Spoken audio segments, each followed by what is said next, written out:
Welcome back YouTube channel. இன்னைக்கு நம்ம மதுரையில் எங்கே இருக்கோம் பார்த்தீங்கன்னா, பெரியார் சுல்தான் கடை. இந்த பிளேஸ் மதுரையில் பைக்கரா, பலகானந்தம், செல்லூர், பெரியார் 4 பிரான்ச்சஸ் இருக்குது மதுரையில். ஸோ வெரைட்டிஸ் பார்த்தீங்கன்னா நிறையா இருக்குதுங்க. இதோட varieties chicken rice, Ceylon parotta, parotta set, கலைக்கு ஆம்லேட்டு, பரோட்டா, வீச்சு பரோட்டா, சிங்கிள் பரோட்டா, முட்டை பரோட்டா, மட்டன் கொத்து பரோட்டா, முட்டை தம்மு, சூப்பராக வேறு ஸ்பெஷல் தோசை, ஆனியன் தோசை, பொடி தோசை, தோசை வெரைட்டிஸ் எல்லாமே மட்டன் இருக்குன்னு பார்த்தீங்கன்னா 4 இடத்துல இந்த பிரான்ச் லொக்கேட்டாக இருக்குது. இங்கே நம்ம பார்க்குற பிளேஸ் பார்த்தீங்கன்னா ஜீவா ரோடு.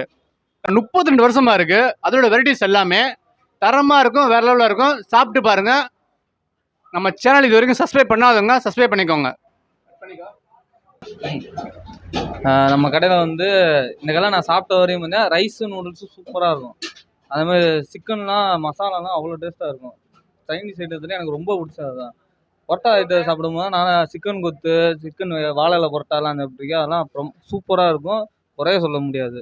வடியல் ஆம்லெட்லாம் மிரட்டி விட்ருவாங்க. ஆனியன் தோசை, முட்டை தோசைலாம் அதுவரையும் சாப்பிட்டு சூப்பராக இருக்கும். டேஸ்ட்லாம் பக்காவாக இருக்கும். அதெல்லாம் எந்த குறையுமே சொல்ல முடியாது. சிக்கன் நான் விரும்பி சாப்பிடுவேன். இங்கே சிக்கன் ரைஸ் நூடுல்ஸ்னால் வந்து இங்கே விரும்பி ரொம்ப சாப்பிடுவேன். அடிக்கடி இங்கே வந்து சாப்பிட்டு எனக்கு ரொம்ப பிடிக்கும் இந்த கடை. எனக்கு பிடிச்சது வந்து இங்கே ஃபுல்லாக ரைஸு, நூடுல்ஸு, அப்புறம் மட்டன் சிக்கன் எல்லாமே நல்லா பிடிக்கும். எல்லாமே நல்லாயிருக்கும் இங்கே இந்த கடையில். கிட்டத்தட்ட 2-3 வருஷமாக அவ்வளோ நல்லா இருக்கும். எல்லாமே ஆம்லேட்டு, ஆப்பல், தோசை எல்லாமே இருக்கும். பரோட்டா பார்த்தீங்கன்னா நல்லா பன் பரோட்டா எல்லாமே இருக்கும், நல்லாயிருக்கும். எல்லாம் ரேட்டு எல்லாமே